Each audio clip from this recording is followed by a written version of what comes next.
up, my betas? Your alpha, Mount Vernon Kid, is here. How's everybody doing on our end?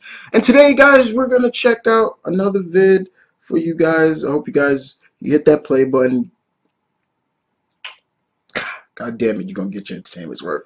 We're going to watch a vid called 10 Marvel Theories That Will Blow Your Mind. Well, we'll see about that. This comes from All Time 10s. So, as you all know, if this is kind of a top 10 list, we're probably going to chop out some parts. Probably the last part for you guys. If you want to go watch the rest of the vid, you go down the link down in the description down below to finish watching this. It could be we may end it on number 1, or I could only give you half of the vid. Other than that, let's check this out. Let's see if they can blow your boy's mind. Let's see if they can blow your alpha's mind. But trust me, my betas, I doubt they can. But let's do this. And I'm forgetting my headset's all raised. Let's do this now.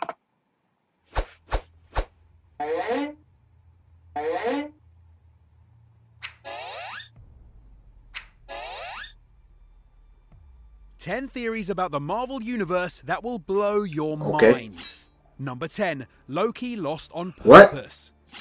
The Avengers was the ultimate feel-good movie. An arrogant god and a bunch of aliens come from the sky, and Earth's brightest and strongest heroes punch them right back up again. But what if that god never wanted to win in the first place? Wait, what? At the end of the first Thor movie, Loki falls into a black hole and is left stranded on the other side of the universe. The theory goes that Loki only agreed to lead the Chitauri on an invasion of Earth so he could be defeated and extradited to Asgard.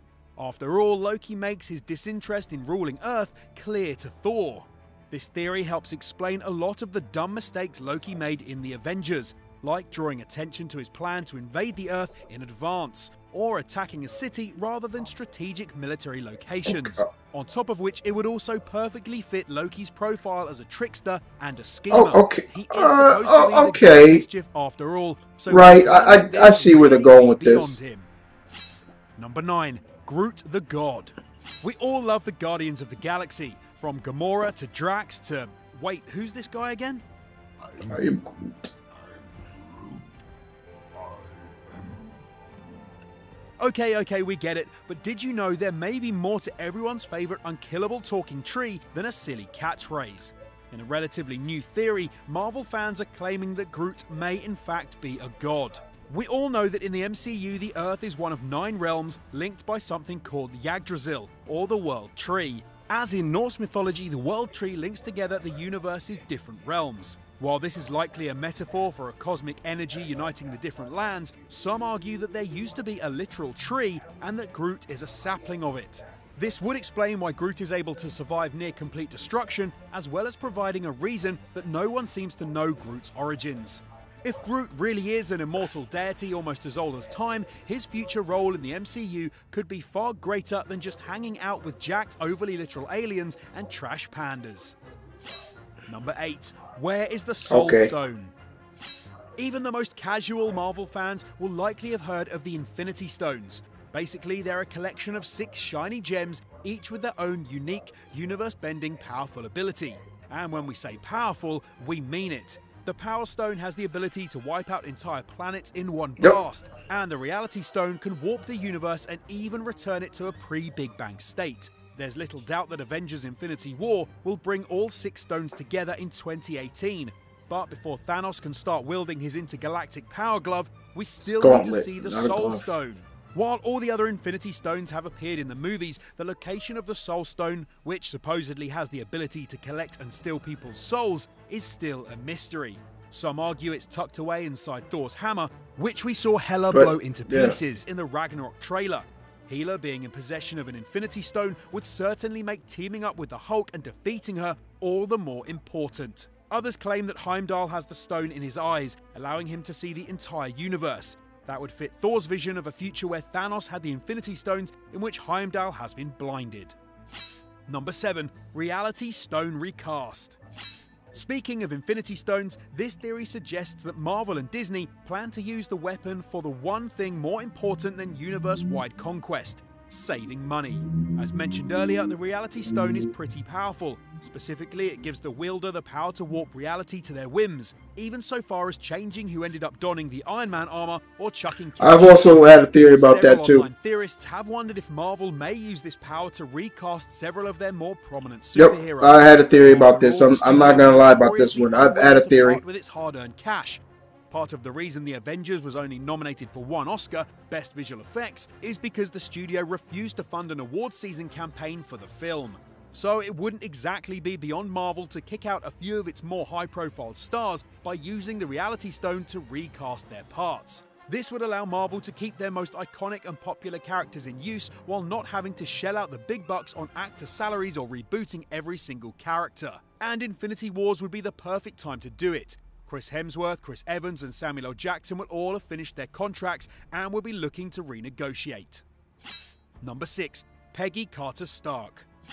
We all know Iron Man has some serious mummy issues. We see that he misses his mum enough to create a $611 million simulation of her, and he's not exactly thrilled when he learns what Bucky did in 1991. But it turns out that the woman Tony's so attached to may not be his real mum. They point out they may that play the Stark was a whole well-known act now womanizer that and he we and Peggy base in the clearly comics had some now. sexual tension in the first Captain America film. On top of this is the fact that Iron Man looks nothing like his fair-haired mother, but his hair and eye color do match Peggy's. Of course, this would ruin a Yeah, I'm not buying that twist. But on the other hand, the revelation that Bucky didn't kill his real mother might help begin to heal the rift between Iron Man and Cap, a rift that will have to be fixed if the pair plan to team up for Infinity War.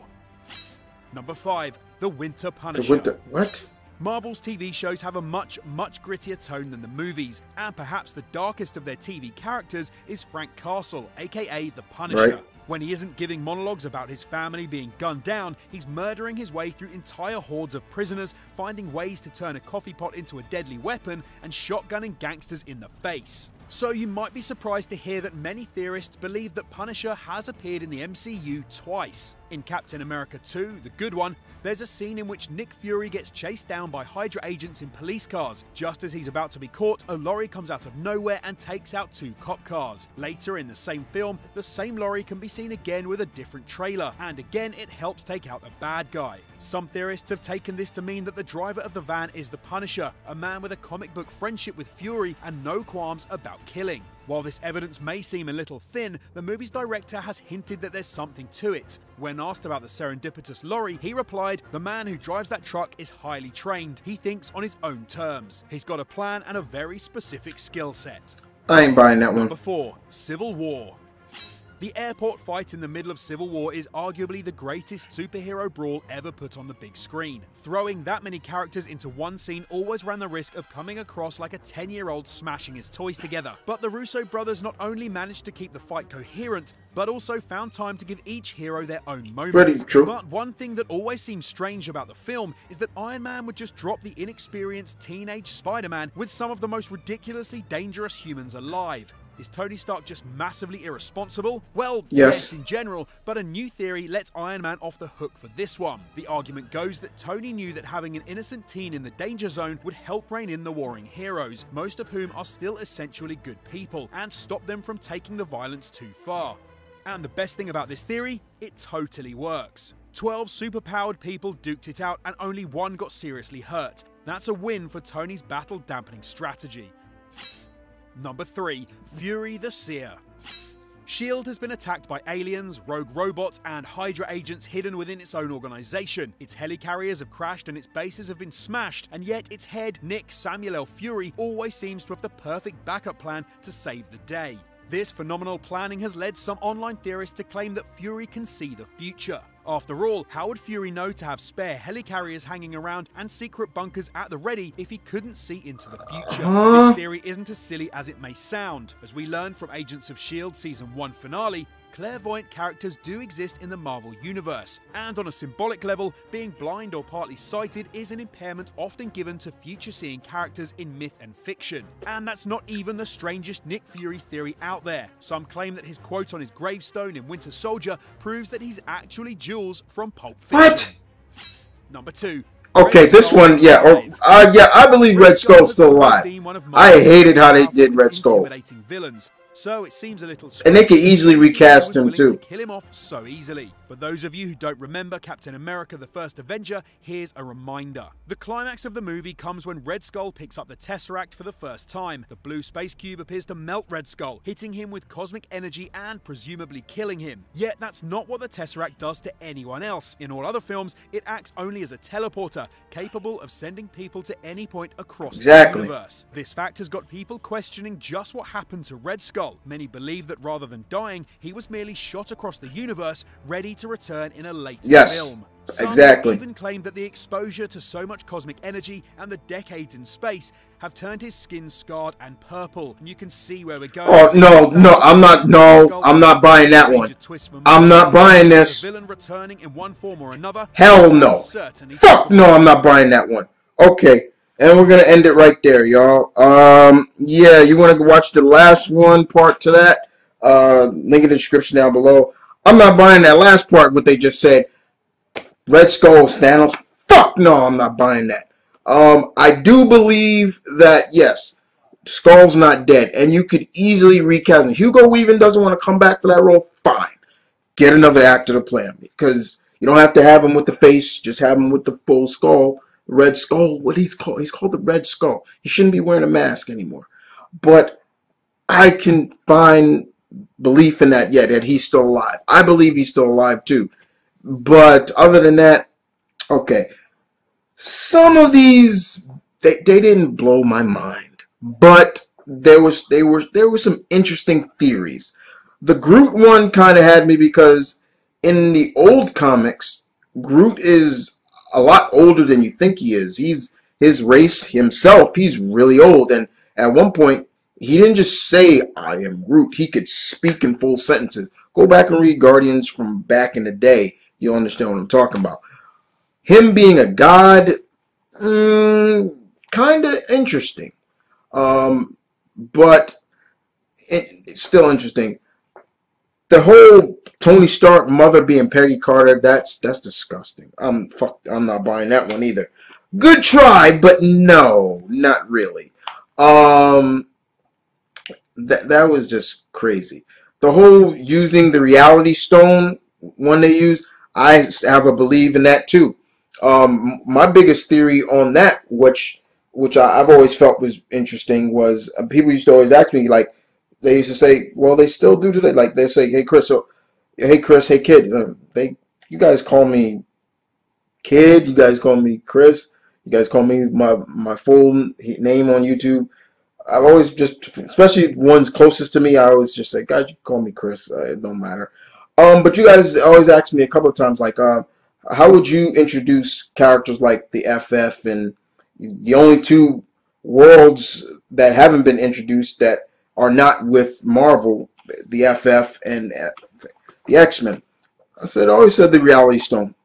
The Reality Stone could be used, basically change reality of the MCU, making it more like the real Marvel universe in the comics, where everything is there, the history is already there. You don't, it's reality has been changed to this history.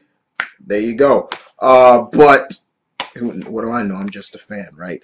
But other than that, guys, I hope you guys enjoyed the video. Not bad, but didn't blow my mind. Didn't. But yeah, you guys take care. I hope you guys enjoyed. I am out of here. Hey, check out that last one. I think you will be interested in that. But take care.